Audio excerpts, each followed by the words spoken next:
Hi everyone, good evening or good morning, depending on where in the world you are watching this. Whether you're watching or listening, this is episode 66, and I'm your host, Febzi Hussein.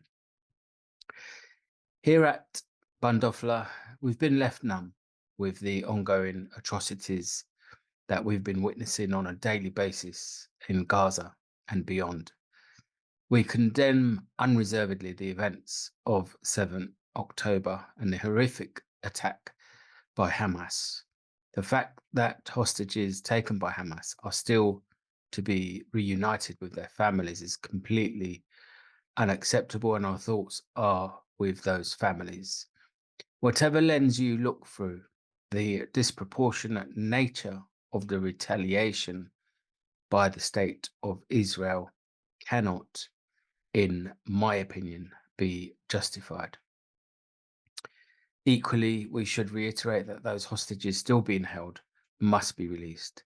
Indeed, all hostages from both sides must be freed. So here at Bandofla, we've been very busy on social media, as you can imagine. We've been sharing various materials since the brutal Hamas attack.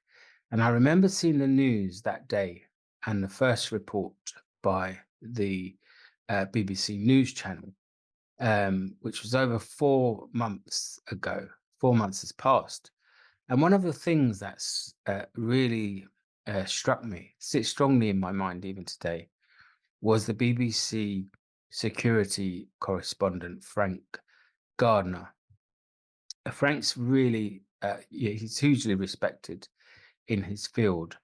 Frank appeared to be quite astonished that given the amount of intelligence and surveillance that the state of Israel undoubtedly has access to, he seemed to struggle getting his head around just how this had happened.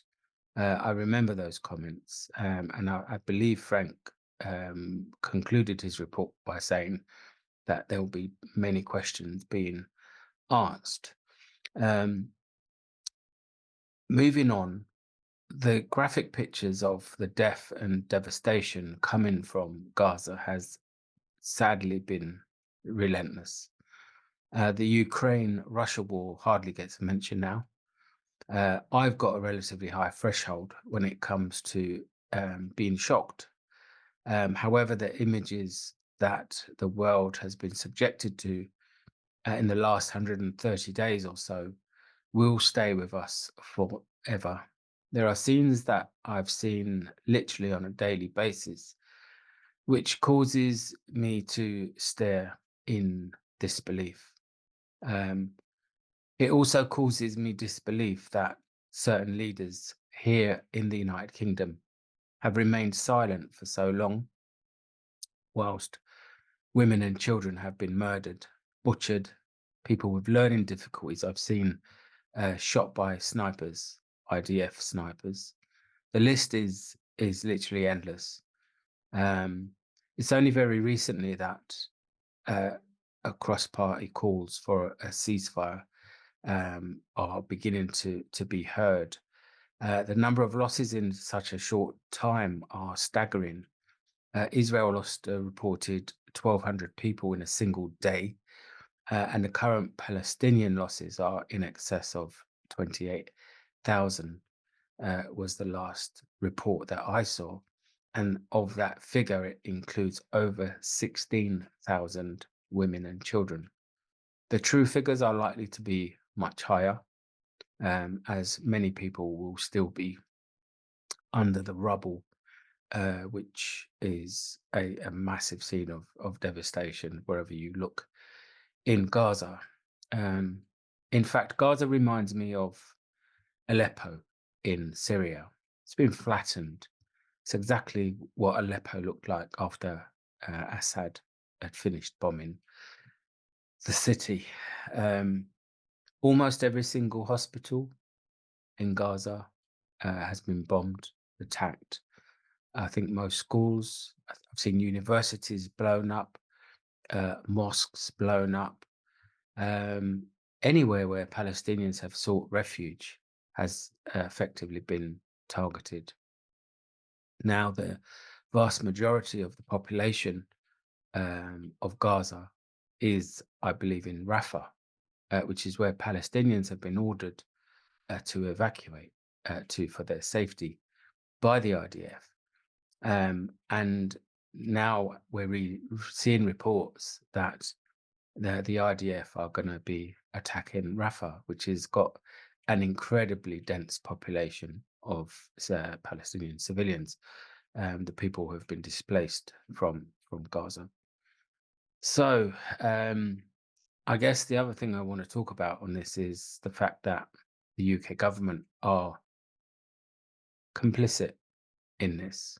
British warplanes are being used in the conflict. We don't know exactly what role they're playing. The government hasn't shared this, but they're taking off from British bases, from my homeland, Cyprus, Akrotiri, to be precise. I don't want to dilute the point of this episode, but I think it's really time for Cyprus to call time on this particular tenancy agreement. 2.2 million people lived in Gaza. Even before this latest situation, it was widely referred to as the biggest open-air prison in the world, because of the illegal blockade that's been in place and being so densely populated.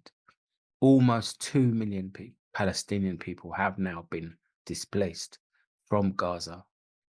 We know water and electricity has been deliberately cut off. Millions of people across the world protest almost every day for a ceasefire. But so far, as we're over 130 days in to this conflict, apart from a few days where there were hostage and prisoner exchanges, there is still no ceasefire in sight. Limited aid is getting through, and I do mean limited aid.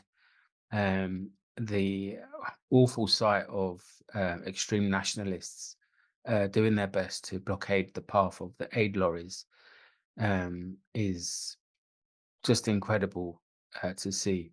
So many Palestinians have been killed by the disproportionate aggression shown by the IDF.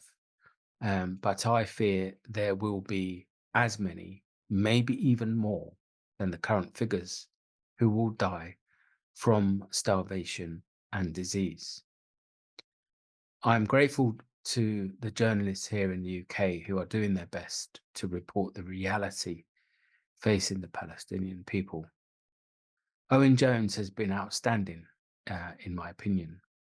He's been targeted with some horrendous abuse, but it seems to make Owen even more determined to expose what is really happening.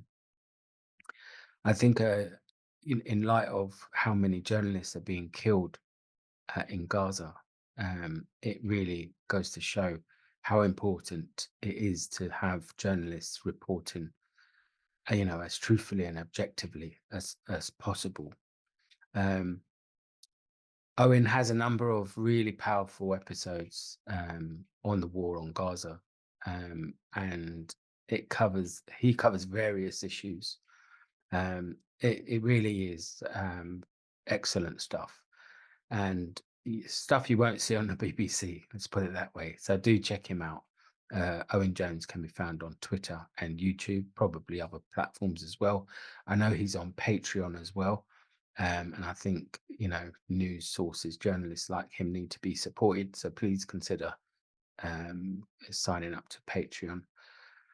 So we do need to be vocal, as vocal as we can be.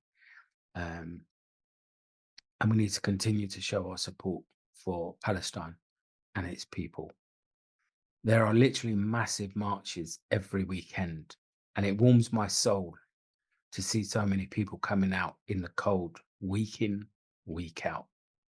Please don't stop talking about this issue. Most of the images we are seeing are upsetting. There's no doubt about that. But I will continue to share these images as the world must see what is happening. Before I move on to other news, I want to express my solidarity to His Excellency Husam Zomlot, who is the Palestinian representative to the UK, and who, despite personal loss, continues to show incredible professionalism and powerful empathy for his people's cause. I'm also hugely grateful to our Jewish brothers and sisters who are steadfast in calling out the current Israeli government and the IDF for the unacceptable manner that it's been conducting itself in the face of some of the most intense provocation you can imagine, honestly. Um, there are many heroes who have the back of Palestine and its people, and here at Bandofla, we salute you all. Um, Everything else for me seems to pale into insignificance um, in terms of news, but there is other things going on which is worth sharing with you. So here it goes. Just back here in the UK, we will be revisiting our campaign concerning Shackerwell Lane Mosque. We've covered this in previous episodes. We're genuinely trying to get the toilets at the mosque made disability friendly. So we will be starting a campaign and we will be looking for donations to help make that happen. Okay, so do watch out for that. Thanks in advance for support. We've already getting donations coming in. We are also looking for builders to come and do that job. So it's for a great cause, and hopefully, 2, 3, 4 days worth of work. So do get in touch, DM Bandofla, or you can email us, podcastbandofla@gmail.com, or DM us on Twitter. Um, this week is Heart Unions Week. I'm a trade unionist, proud trade unionist, been a trade unionist for over 30 years. Um, I always plug the movement, and I know how difficult work can be for some people, especially in unrecognized workplaces where the employer doesn't recognize a trade union. I really think if you're not in a trade union, do think about joining a union. There are so many out there, and I'll give a plug to my own union, Communication Workers Union, who I genuinely believe is an outstanding trade union. So have a look. You can join online. Talking about the CW, I think it will be fitting to mention our president, Jane Loftus. Jane sadly passed away a short time ago, suddenly from a short illness. Um, I've got incredibly fond memories of Jane. She was a brilliant socialist, a fantastic comrade, a real credit to the CWU and to the movement. I know she was on a TUC General Council as well. Jane, you will be missed, and our thoughts are with Chris, your husband, and the wider family as well. Um, I know the CWU are looking to organise an appropriate tribute, so we'll look out for that. And finally, I always close by making reference to charity. Charity begins at home, but in relation to what's happening in the Middle East, there is a brilliant charity called Medical Aid for Palestinians. We know what the situation is with the hospitals, with the medical equipment, medical supplies. The situation is beyond desperate. And Medical Aid for Palestinians is doing a brilliant job. You should see a link flash up on the screen. So please click on the link and consider making a donation. Whatever you can afford would go an awfully long way. So Bandofla is going to leave it here for now. Do keep safe, everyone. It's difficult times at the moment for lots of different reasons. Um, The general election is not far away. I wonder who you will be voting for. Just don't vote for the Tories. I find it difficult to even say vote Labour, if I'm being honest. But we have to get this Tory government out. So let's do the right thing and dump them in the political dustbin where they belong. So keep safe.